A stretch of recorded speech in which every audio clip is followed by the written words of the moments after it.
You need a theology of the city as a gift of common grace, a place to flee to.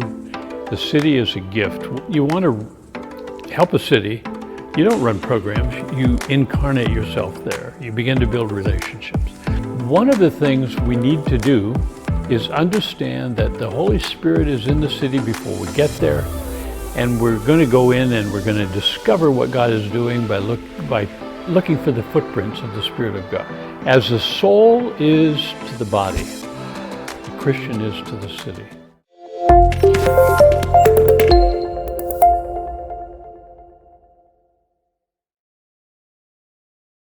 My name is Bakke, and I spent 35 years in Chicago in ministry and traveling around the world and connecting with the Leadership Foundation movement in its earliest days, and through the years, actually, through the leadership. So I've been out here in the West Coast where I grew up, actually in this county, born in this town, Bellingham.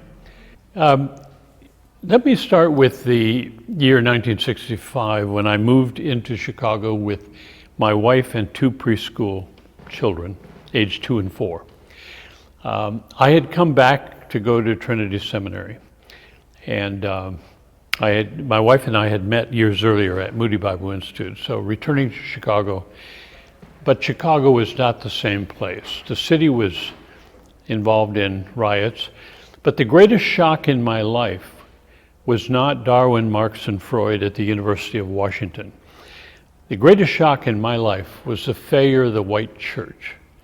My church, the church that claimed to have the right view of the Bible, of missions, the church where members grew up singing red and yellow, black and white, they're precious in his sight, was fleeing to the suburbs just when the city was becoming a visible and basically troubled place. And it was a shock to me because I really thought missions types really would care about the city in its profound ways. So 1965 was a watershed. My wife and I couldn't move. We had spent everything to get back to go to school, and we decided to raise our boys in the inner city of Chicago, raise them in the inner city public school system so that we would be incarnate rather than in car. We wouldn't be commuting in. We would live in the community and begin to worship there and to live there and experience Chicago. But what happened to me is I decided I had to learn about the failure of the white church. What was it missing in our theology and in our history? And I decided that to tackle that by looking at Scripture. And I realized as I was learning to read the Bible in Hebrew and I learned in Greek that we lacked a theology of the city. We ministered in it, or we ministered to it, but we had no theology of the city. So I went about it by making a list of all the cities in the Bible.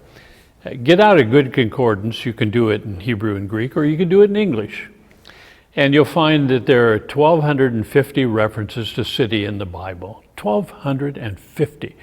Now I've got 2 references on the virgin birth, which made all the creeds, okay? But 1,250 times cities are mentioned in the Bible. 1,090 in the Old Testament alone, 160 in the New. So I made a list of every text, and then I started compiling them. I found 140 separate cities. Some mentioned once or twice, some mentioned dozens, even hundreds of times. Then I started doing case studies of cities like Sodom and Gomorrah, the city God destroyed. And I discovered there were 51 texts on Sodom, 34 in the Old, 17 in the New, and that 10 people could have saved it. 10 righteous people living in the neighborhood could have saved a city. I began to follow that principle and realized that that's the Old Testament equivalent of salt and light. That is, you want to help a city, you don't run programs, you incarnate yourself there. You begin to build relationships. And And then, of course, as I read the text, Ezekiel 16 the entire chapter is a sermon on Sodom and why God destroyed it. And I think, like many, I assumed that God destroyed Sodom because they had a gay rights ordinance, or they were unhappy with LGBTQ types. What I discovered was something very different. In Ezekiel 16:45 to 50, Sodom had a wealth, they had a surplus, they were filled with pride, and they didn't help the poor and needy. God says, I hate that, therefore I destroyed them. Now I began to ask the question, do you know any city where the rich are getting richer and the poor are getting poorer? That's the Sodom disease. So I began to move through the cities in the Bible. I looked at the characters who worked in cities. You know, in the book of Genesis, Joseph is 13 chapters of sacred text. He's an Egyptian economist. He uses Pharaoh's pagan money, and he moves people into cities. He has 2 7-year budgets, one for budget surplus and then budget deficits. And he used the cities as a way of surviving, and they fed all God's people. And so I began to follow the careers of the biblical people who were working in cities in the Bible. And I began to look at Israel's leadership, the Jews' leadership. The 4 kinds of leaders, I put them like this. They had the priests, the prophets, the poets. Those are the liturgists who cared for the worship, and they wrote psalms and hymns and other things. And then the politicians, local and national. And Israel's leadership and how they dealt with cities became important to me. I've written about this in a book, Theology of the City, but I actually have found 25 kinds of urban ministry that the priests were doing in ancient Israel. They were urban people. They had to work in cities. I couldn't find any text in the Old Testament where priests lived outside a city. And the priests were engaged in public housing. They were engaged in running cities for the criminals, cities of refuge for the victims. All these things that we might want to do, youth ministries, the priests were doing that. And I frankly had ignored many of those texts. So this was something I began to talk about, lecture about in Christian schools, and then write about later. And I concluded that evangelicals are basically, and you may find this a little offensive, but I think many evangelicals are functional Unitarians. They only care, they have a Trinitarian light view. Oh, God was the creator, but that's it. That's finished. We don't deal with the creator anymore. We only honor the agenda of the second person of the Trinity. Just keep people get saved, get them discipled. If we're charismatic, we care about the third person of the Trinity. But I concluded that what was missing in evangelicals was, first of all, a robust understanding of the Trinity. That God made the garden, that carved out Lake Michigan. I remember sitting there thinking, this is 20% of the surface water supply on the entire planet in the Great Lakes. How do cities steward that water system? How should we think about that? And I would talk to Christians about it. They had no category to think about it because they have no doctrine of the Trinity that functions. The Creator is dead and gone. He made the earth and made the planets, and all that's out of off their screen. They're working only on the Jesus piece. And that's an important piece, make no mistake, but it's not the only piece. And so I began to realize that was missing. The other thing was missing was the theology of Bethel, house of God. Remember Jacob's ladder? When the angels touched in the 28th chapter of Genesis, when the angels or the ascended, or God does something like a miracle, the Jews would identify that as a sacred space. And they would build an altar, a chapel there to remember it. And so there were sacred spaces all over the Middle East where God was working. Well, then you read about Jesus in John 1, and John 1:50, he's pointing at Nathanael. And he said, someday you're going to see the angels ascending and descending upon the Son of Man. And I realized that Raymond Brown, a Catholic commentator, was absolutely right about that. What Jesus was doing there was taking upon his own person the Hebrew doctrine of sacred space. So wherever Jesus is in the city is a sacred place. It's a Bethel. And so one of the things we need to do is understand that the Holy Spirit is in the city before we get there. And we're going to go in and we're going to discover what God is doing by looking for the footprints of the Spirit of God. The other thing I realize is the New Testament, and so many people are just New Testament focused. The Greeks invented the doctrine of individuality. I mean, they took it to the highest. The uniqueness of every individual. That's clearly a Greek Hellenistic idea. What was the Jewish contribution? The doctrine of community. Nobody had a higher view of community than the Jews. Let me give you one example of many. Rape legislation, Deuteronomy 22. In Deuteronomy 22 it said, if a girl is raped in the countryside, you stone the guy who did it. But if she's raped in the city, you stone them both. Oh, what is that? That sounds so un-American. What is the Jewish understanding? The community would have been there for her if she had cried for help. You see? That's the doctrine of community. That is 3/4 of my Bible. And so to be a biblical person, you have this Old Testament fundamental community, Bethel, God creator, the priesthood as an urban institution, along with the prophetic, prophets could come and go. The liturgists who were working with all experiences, whether they're urban or rural, and so on. So I really had to recover the doctrine of the Bible. The Bible begins in a garden, but where does it end? The city. Like it or not, you got a city forever. Jerusalem, the New Jerusalem, is a city. So we're on that journey. Paul never went anywhere smaller than Thessalonica. The early church followed the contours of the urbanized Roman Empire. So that's fundamentally a biblical recovery of a theology of and for the city. That came out of a start, and I'll tell you how it started. January 16, 1966. I'm still in my first year in Chicago, and I came across a named Stephen Rose and an article he wrote called Why Conservatives Cannot Survive in Cities. Why conservatives cannot survive in cities. You know what he said? The Bible's a rural book. God made gardens. His favorite people are shepherds. His second favorite people are vine growers. He's a sociologist, by the way, not a theologian, a Congregationalist, and this was published by the Community Renewal Society. And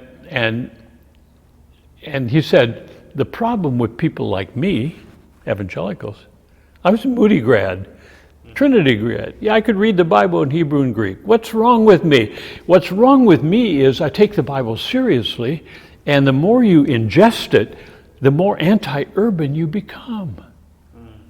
Because his case study is people like David. As long as he's on the farm playing with sheep and,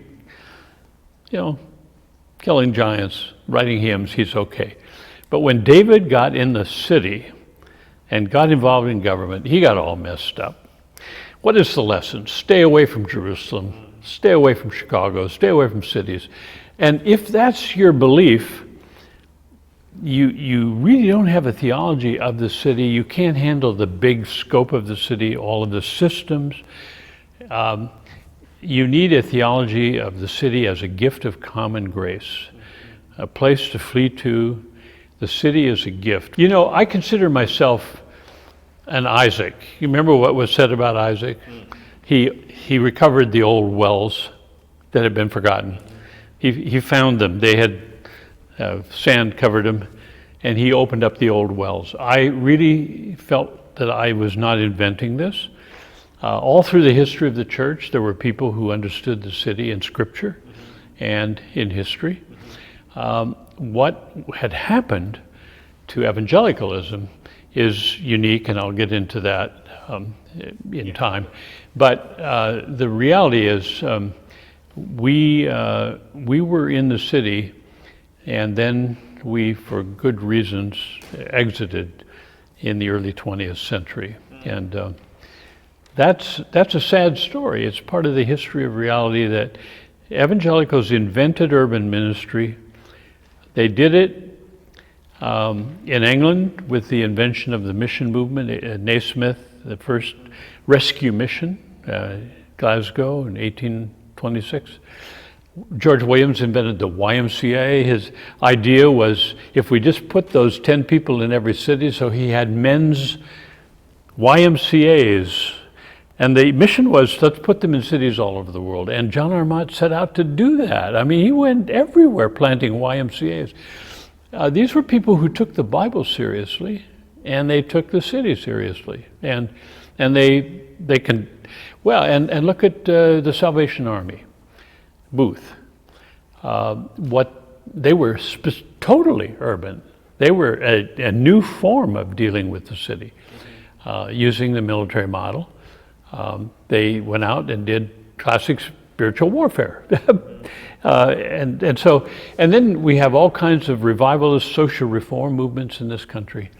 And so evangelicals really were the inventors of the urban ministry. I was discovering or rediscovering. D.L. Moody, all these people, Emma Dreyer, the great women, Jane Addams, Hull House movement. These women were inventing ministry. Jane Addams had gone to seminary, learned Greek. She started a Greek theater to reach the Greeks in the city of Chicago. I mean, fascinating stuff. 19th century stuff. And so what I did was rediscover what many of my colleagues coming out of Moody and Trinity and Seattle Pacific and other places I studied had forgotten or just hadn't gotten around to study. So let me move a little bit into history here. So I said the Bible, the earliest church, was born in the city, Jerusalem, and it's scattered through the cities of the Roman Empire. And the smallest place Paul ever went was Thessalonica that we know about. And in the first couple centuries, the church was totally urban. There was almost there were people living in caves here and there were communities in the deserts, and a few people by the second century, persecuted people after the fall of Jerusalem in 70 and then again in 140. There were scattered sites. But basically, the churches in North Africa and Asia and Europe were all urban until the 4th century, pretty much. I look at North Africa, for example. In about 140, a guy named Quadratus, we think, wrote a book called Diognetus, an epistle to Diognetus, a government official. Now, this is about 100 years after Christ and the crucifixion. And it's 11 chapters, and chapter 5 begins like this. We Christians live in all cities, Greek and pagan alike. There were only two kinds, us and them, the Greeks and the others. As each man's lot has been cast. We obey the laws of the land, but we far exceed them in our character. We share our room and board, but not our marriage beds. And he goes on to describe how Christians lived in cities. Then you come to chapter 6. As the soul is to the body, the Christian is to the city. The Christian is the conscience of the city. The city hates the Christians because the Christians remind them of their evil. And they try to stamp it out, like mosquitoes.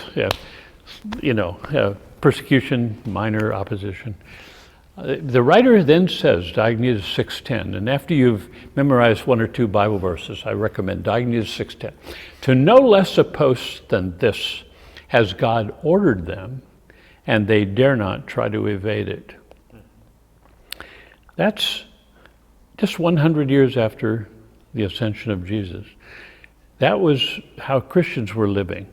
Mumford wrote 27 books on cities, and in one of them he said, Christians used to go, they lived in the ghettos, and often, they were artisan freedmen and slaves, mostly. Poor. The bottom tiers. Not all. There were some wealthy, but majority. And he said, we didn't live like the other people. We knocked on the doors and said, is there any sick here? And if the answer were yes, could we move in and live with you until they get well? I did part of my doctoral work in the Middle East, and I was sitting in the lectures of the late bishop who was shot with with Sadat, the emperor or the leader, president of Egypt, Bishop Samuel. Brilliant. He asked our seminar group, do you know how the church grew in ancient Egypt? Nobody dared answer. We didn't know. He said, baby hunts. Baby hunts? What's that? He said, in Alexandria, we know from Josephus, who quotes Philo, that 70% of the city of Alexandria were Jewish, and they lived in poverty and they worked in industry. That's where the church was born, in Egypt, Alexandria. What did the church do about baby hunts? There was no birth control in the ancient world. If you didn't want your baby, you put it out on the stoop. The animals could eat the baby, or anybody could take it. What the church did was organize nursing mothers who would sit in the plazas of the city centers under the statue of Zeus, so everybody would know where they were. And then other women deacons and others would go up and down the city streets collecting unwanted babies. And they would bring them back to where the church's ministry was providing lactating mothers in public squares. That's how the church grew. They collected the unwanted kids, bathed them, nursed them. After you hear lectures like that, you say, do I know any church that radical today, that biblical today? I mean, Jesus was an infant that had to went international, born in Asia, became an African refugee. Babies are very important. Babies were all killed. A whole village full of babies died for Jesus before he could die for them on the cross. I mean, if anybody understands babies, it would be the early church, right? And so this baby focus is kind of important. We talk about abortion, but there's so much more than that that the early church was doing. Cemeteries, a lot of jobs that poor people could get were burying bodies, bloated victims of the rat flea and the fires and so on. Lanciani, in Italian, discusses this. I was reading this kind of stuff way back when. You know what the Christian garbage collectors did? They would collect the bodies up from the garbage and bathe them and bury them separately because they believed in the doctrine of the resurrection, even of the unjust. And I have to ask myself, did my theology ever make that kind of difference in my vocational approach? So this was the stuff I was reading about the earliest Christians. Now, if you really pay attention to the history of the church, I'll tell you something almost nobody knows in the Western church. If you took a census in the year 1000, in other words, about 1,000 years ago, after the church was 1,000 years old, guess what? Half of the Christians in the world would be east of Baghdad. And all of them were living in cities. In places like Yemen, Bishop Timothy, who died in 820, he was appointing bishops, metropolitan bishops in over 40 cities of Asia. All the stand countries, Pakistan, Kazakhstan, and the other stand countries, all had metropolitan bishops. And that's a piece of history that most of us in the West ignore, is what happened to the Eastern Church. And up until the Mongols, when they came through and destroyed most of that, for 4 centuries, the urban churches of the stand countries were the center of the Christian universe. Now, in the West, we lost the churches of Africa. They were all urban. Not because Islam swept through, There are half a dozen reasons why we lost the church, but let me mention one of them. In the persecutions of Decius and Valerian, 250 to 258, Cyprian was the bishop. He was the most important and big name. He was brilliant, and he was the bishop of Carthage, an important city of North Africa. He fled to escape the persecution, and he wrote beautiful pastoral letters to people who were dying every day. But during that time, many people became disillusioned with their faith, and they threw their Bibles into the fire. They were called the lapsed. They lapsed from their faith. Well, after the persecution, Cyprian came back, and he began to say, and he wrote letters, beautiful pastoral letters. He said, I want you to know you can be forgiven. That even Peter, our founder, was forgiven. He had denied Christ 3 times. So he was preaching that you should come back to the church, and he set up some tests that, it was not going to be totally cheap grace, but, well, there was a presbyter named Novatian, and he couldn't handle that. He said, what? You're creating a double standard in the church. You're cheapening the faith of the martyrs by allowing these people who toss their Bibles in the fire to come back and repent and be good Christians and go to heaven. Well, the church split between what I call the love branch and the truth branch. And that's happened today. Sure. Between people who accept churches, who accept certain people. Well, that was going on all over North Africa. There were other things too, half a dozen things that I was studying in my doctoral work, why the churches split.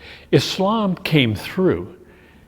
It didn't destroy all the churches. They had self-destructed. Islam dusted off the spot where they used to be. So we went into 1,000 years where we lost urban churches, primarily in North Africa, and gained European rural churches. Then came the Reformation, and St. Augustine, who died in the city in 430 of Carthage, he was the great theologian of the city, by the way. He wrote a book which everybody in the city ought to read. It's called City of God. And it is stunning. And he's the one who said the city is a gift. It's a gift. We need walls to protect. Everybody needs a police force, a wall. Everybody needs clean water. Everybody needs a transit system. Those may be run by pagans, but they're gifts of common grace for all of us. So within the Trinitarian framework of biblical theology, the doctrine of community, biblical, came this idea that we have a difference between saving grace and common grace. Saving grace is what we churches preach about. But at the same time, we all enjoy common graces, which will be highways, bridges, and other things that we need to recognize we share with pagans. And if we don't have that concept, we're not going to care about cities very much. So John Calvin, for example, the city of Geneva was filling up with refugees. And in the 4th section of his famous Institutes, he instructs the deacons to go to the hospital to make sure the hospital is caring for the poor, because public funds that Christians pay, taxes, are important as tithes. They are both supporting common grace and saving grace. Yeah. And most Christians I've known have not had that full, big view of it. But we need to recover that. Yeah. Abraham Kuyper, later in Holland, takes that view even further. But I think that's what's missing today. But let's face it, in the 19th century, evangelicals invented urban ministry, as I said before. But then in the 20th century, the modernist church took over the public ministry, and evangelicals panicked and basically went to the jungles with personal ministry. I mean, because the modernists took on the YMCA became kind of liberal and all that was going on. Evangelicals basically kind of withdrew and focused on what we do well. In the Philippian model, we do personal ministry. We do that well. And so evangelicals kind of adopted to church planting, Bible studies, prayer walks, Billy Graham crusades or Billy Sunday crusades in the early days. The things we do, and we let the modernists take over the cities in many, many cases. Now, what I like to say is Philippians in the Bible and Colossians are side by side, both written by Paul. If you only had Philippians, you'd end up being a Pentecostal or a personal salvation. That's all that book, Philippians, gives us permission to do. But if you have Colossians, listen how the book starts. The first chapter, you're taking on principalities and powers. Then you read, Jesus Christ is at the height of God. In him, everything exists, the whole galaxy.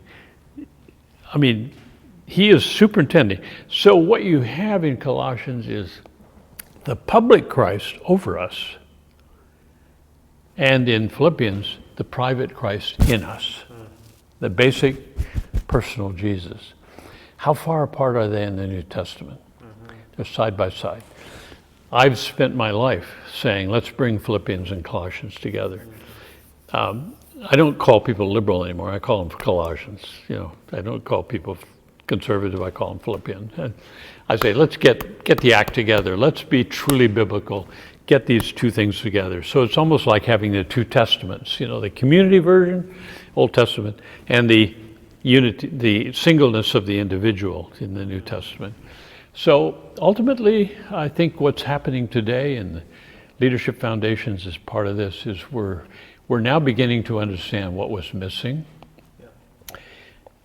This is not liberal. It's a recovery of a radical biblical idea of a God who created the galaxy and called us to co-create and steward the planet, in which the planet is under the curse, just like everything else. It's tough. Sin makes public ministry hard.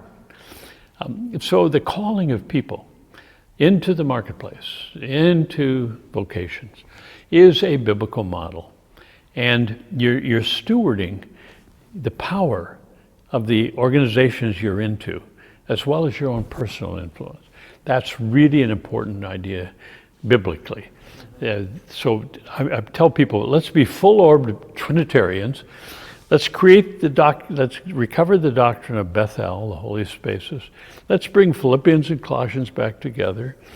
Let's celebrate what the church did for centuries that we forgot. Let's kind of uncover some of that stuff and bring it back. And if we do, we'll be at the center of what has happened. Now, today, the cities are more strategic than ever, and it's happening all over the world.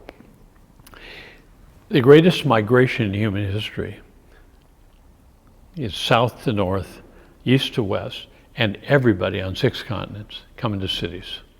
Cities are the new reality. The nations are now in the neighborhoods.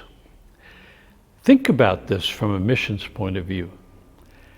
You used to have to cross oceans to get to Africa, to get to Asia, to get Latin America. Today they're in our neighborhood. Along with their mosques, along with their Sikh temples. So it's complex for sure. But everything we taught missionaries to do, learn languages, learn cultures, start schools, everything else, over there, we now have to do here. I also say churches have to be 24 hours. We have to have day pastors and night pastors. We have to have people who are meeting people where they are. I look at athletic coaches. Head coaches don't coach anymore. They're vision casters. Coaching is done by position coaches. Maybe the churches now have to have position coaches. People in detox, people who are gifted in marketplace, people who are speaking the languages of the city, so that we, in a post-COVID world, we create enclaves of belongers who can be nurtured toward believer. I think in the absence of a Sunday school culture and a culture of America that promoted church in the marketplace, we've gotten too secular for that now. I think Christians can't take that for granted, that people know anything about the Bible anymore. So I'm recommending people create units of belongers. Go find people like you. Connect cross-culturally. Go do that, because in those enclaves of belongers, you begin to talk about what it means to follow Jesus. And I think that's the natural trend. I would like to give the urban church permission, and the leadership foundations to be on permission to be an R&D unit and take on the tough issues and incubate models over time in multicultural settings that would not say we're perfect, but we're going to take some risks here, and we call to prayer, and I think the city is a lab and has to be that. And it is for me. It always has been. When I started traveling with World Vision and in the Billy Graham orbit, the Lausanne Committee, I tried to realize, I knew from my Chicago experience, I could not go as a white honky telling people in India how to reach their city, for goodness sake. So what I did was, when people would come together, the bishops of the city, I would basically say, before I say anything, could I ask you a simple question? If you had to prove God were alive here in Mumbai, if you had to prove, I've said this to the Catholic Patriarch, the Cardinal, if you had to prove God's alive, where would you take me and what would you point to prove it? And he lit up like a Christmas tree, and he said Thursday night, and he mentioned the basement of a parish where there's a ministry to prisoners who've come out of prison on how to follow Jesus and how to incubate back into society. The Methodist superintendent of the city was sitting next, and he caught it immediately. And he told me where he would take me to discover his sign of hope for the city. And pretty soon the Assembly of God leader and Mother Teresa's leader and everybody around that table had their pen out, and I noticed that they were taking notes on each other. And so I said to them, you're all busy, and I would like to say, I would love to come back for a consultation where you agree to bring these signs of hope that you have just pointed to as proving God exists in your city to the table. And I didn't even know at the early days what business called best practices, but that's what we were really doing, is giving everybody a chance to showcase the best practice that for them proves God is alive. And basically I did that in a couple hundred cities around the world, very quietly over time, just getting people together, and then I would go to the seminaries and have them be a listening team and create a syllabus so that they don't teach to read Western books like me, but rather see the models in their own city that are being incubated. And what I learned in the process and wrote about is most of the barriers to effective urban ministry are not in the city. They're in church structures. The bishop, as one people said, he'll never fund this. You know, the church invents this wonderful idea, let's do this, reach this group.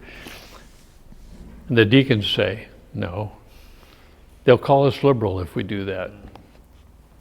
Or, the denomination. They can't handle that. And you know, I wrote about that in the International Bulletin of Mission Research, October 1984. It was my wake-up call.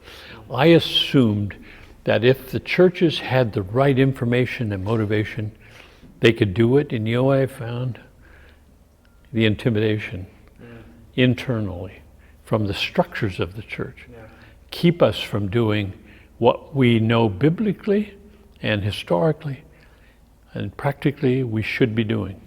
I talk about exegeting a city sometimes, and people say, well, I'm trying to say that when you go to a seminary and learn to exegete the Bible, it means learning Greek and Hebrew and going through some disciplines of how to interpret literature and everything, historical backgrounds and so on. So exegeting a city, I'm just saying, is very much like exegeting the Bible. You come into a city and you have to network your way into relationships. Now, I like to say there are two primary ways to study a city. One is you can go to the Historical Society. Almost every city has one. And you can get the pamphlets and the books that have been written by the experts on Pittsburgh or Dallas or whatever city. And those historical societies will give you kind of a formal introduction to the uniqueness of the city and social demography and the religions and the revolutions that have gone on in that particular city. And there's more of that appearing all the time. And that's what I call the formal approach. Every university has a library, and in that library they have an urban section and all kinds of monographs, and so you can get a hold of that material. But for me, while I did that, the most helpful was, I was a pastor. So what I did in my last church, there were 45 churches within a mile of my church. And I went to see every one of them. I started with St. Sylvester's Catholic. I parked the car, knocked on the door of the parish house, and I said, I'm a new pastor in the community and I have an apology for you. I owe you an apology. They looked shocked. I said, I've been driving by your church. I've never stopped to thank you for your ministry. If this isn't a good time, I could come back. But if it is a good time, could I come in and ask you a question like, what is the most important lesson you've learned about being in ministry here in this community? I thought a lot about the question, by the way. It's a neutral one. It doesn't ask them what they believe. What's the most important lesson you've learned about being in ministry in this community? Well, it was like a gusher. 45 churches. And as a pastor, that was my MO. I owe you an apology. I've been driving by your building, the Macedonian Greek, the Armenians, all the ethnic groups, knocking on the door, finding someone who can speak some English to me and saying, I'm so sorry, I've ignored you too long. Would you be willing to teach me what God is teaching you about the community? And actually, some of them took me in their cars and drove me around. I got to see the community through their eyes. Moreover, we became friends and we began to meet together around issues. Then I discovered from one pastor that 70% of the calls for police service are domestic violence. And he took me to the Lutheran pastor, he took me to the Shakespeare 14th District Police Department and literally commanded the watch commander to bring the book. This is the new reverend, treat him well. Bring the book. He meant the calls for arrest the previous year. And basically he said, the police are out there arresting people for domestic violence. That's our business. We should be doing that. And the police, the Lutherans have one up on this. They, in their tradition, they believe they pay taxes, they get tax exemptions, so they're part of the city ministry team, like the police. They're just as valid because they get income tax and they get property tax. So they look the police in the eye and say, fire department in the eye, everybody in the eye, and we're on your team. Yeah. That's their approach. I learned something that I didn't learn in seminary or Bible school from that visit to Paul Knutson, my Lutheran neighbor. Yeah. Then I went to the schools, I went to the hospital in the community, and everybody has a community program, and I met them. But in every case, including the pastors, I invited them to my church. I said, is there any way you could stop by for a service sometime? I could introduce you. And thank you for your ministry publicly. Oh man, did they love that. And I visited their masses, and they would do the same to me. After Mass, they'd say, I'd like you to meet Reverend Bakke, who's here from Fairfield Church. And so that's one thing. I call it exegeting the neighborhood. You're just reweaving the fabric of relationships that have been broken. The fire truck, I went to the fire department. We had fires everywhere, 1,300 fires in one year. Arson for profit schemes. We were in the middle of that storm.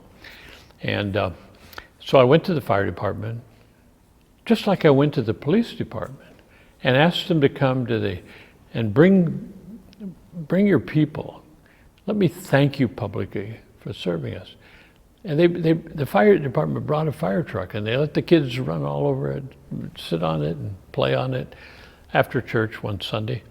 The whole neighborhood realized we're part of the community. And the police department, I said, bring the beat cops. You guys are 24/7 here. And this is inner city church in Chicago. We're not that big. And I didn't ask them if they were Baptists or even Christians. They were so glad to come. Nobody had asked them. And then what happened after that is, I'd be walking down the street, I'd hear a car screeching. It was a cop. Hey, Rev, how are you? Rev, do you do weddings? Do you do funerals? Pretty soon the church is engaged and busy, and all of a sudden I'm on the agenda to do ministry far off the beaten track. And I've been saying this to pastors, this is not rocket science. You give yourself about a day a week to just honestly, systematically go in. All my stuff's copyright, just copy it right. If you want to go and use my approach and say, drive by, I owe you an apology, that's fine. I've been doing that for so long, and I've told students to do that all over the world, to do that. Just let them know that you're open, and the city suddenly becomes less mysterious. I went to the tavern, pubs, and I said, I'm the new Reverend, here's my card. What are you doing here, Reverend? I said, well, I came to complain. I said, I'm kind of angry, actually.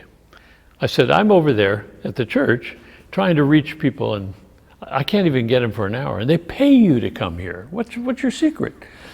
And I remember the first pub, the guy said, Rev, I'm not trying to run a counseling center, but do you know what goes on in here? This is 2 blocks from my church. And the guy says, man, after 2 beers, they're slobbering all over my counter, Reverend. Their wife is leaving them. The job is on the bubble. Their health is broken. Their kid's in trouble. All health. Pastor, I'm not trying to run a counseling center. I'm trying to run a business. And at that point, I decided I would hand them a card of my 12-step person. I said, could Bill come in and sit here a couple nights a week, and just whenever you find this person, come in and just say, go talk to that guy. Well, we ended up with 12 groups of 12 steps, and it came out of the taverns. It was just a simple way of connecting. And, if you're nervous about walking into a pub as a pastor, well, you probably don't belong in the inner city, because everything we do is controversial there. But obviously, if you have a strong core, the city is less a threat. Yeah. And if you have an idea that these are common grace institutions, they employ people, they serve people, rightly or wrongly, good or bad, they are in the community alongside you. And so the biblical model for me is become friends. The Jesus model is become incarnate. Speak the language, spend 30 years before you do any public speaking, right? Yeah. That's the Jesus model. Right. Go in there, take the time, and build the relationships, and then watch your calendar fill up. Yeah. Because there are people out there want to know where is an authentic faith, and they see it under pressure. I think one of the things changes in cities post-COVID, you're seeing the urbanization of rural spaces now, and that's going to happen with 5G internet in the rural reality. So urbanism is the lifestyle of cities now in rural areas. Urbanization is the city concentrated. So what's happening now is the city is being spread. So people are actually going to be working internationally from home. The tractors working in the field are tied into the international market. The local bank is tied into international banking. So what we're seeing is the city, not as urbanization, the numbers in the city could be dropping. Urbanism is increasing. The city as a magnifier, the city as evangelist, using the media as a platform, urbanizing the language and culture of the world. The other thing, of course, is social media, which is overlapping, and so you have new tribalism emerging. And that's harder to pin down, the new tribes that are emerging around social media. And non-techies like me, just this is something other people are going to have to deal with. The thing that I think is scary for so many is the impersonation and the fear of other people, the fear of people who are different. And the truth is our politics hasn't caught up with the reality of, cities are not mentioned in the United States Constitution at all. And so cities have to play games to survive. The games are sometimes vicious and evil. So we're going to see probably more of that. I think the whole world is shifting from a world of roughly 200 countries to a world of interconnected cities, city-states. Now we've been there before. Before there were nations, there were city-states. So we may be ultimately moving to a world of interconnected city-states, which would be urban-driven globality. I think that's happening. So urban ministry is changing all the time, but it just means have a solid core. Let's say be more like Jesus, but then add to that robust Trinity, which allows us to grapple with the biblical and community and all of that stuff I mentioned. It is 3/4 of our Bible, basically, First Testament. And then the second becomes the individual and to focus on Jesus in me, high-touch Jesus for a high-tech world. I think we have to renew the way we tell the stories. The birth of Jesus, Asian-born baby, became African refugee. All the babies died for Jesus. He was born in a borrowed barn, came back to be buried in a borrowed grave. If anybody understands the pain of global migration or even babies washing up on the beaches of the Mediterranean, Jesus would understand. All those kids died for him. I think all I'm saying, I'm not inventing a new way, this stuff. I'm taking the stained glass off texts so that they address the issues of the day. I think we just have to look for new models, and the Bible's full of them. And so let's not be afraid.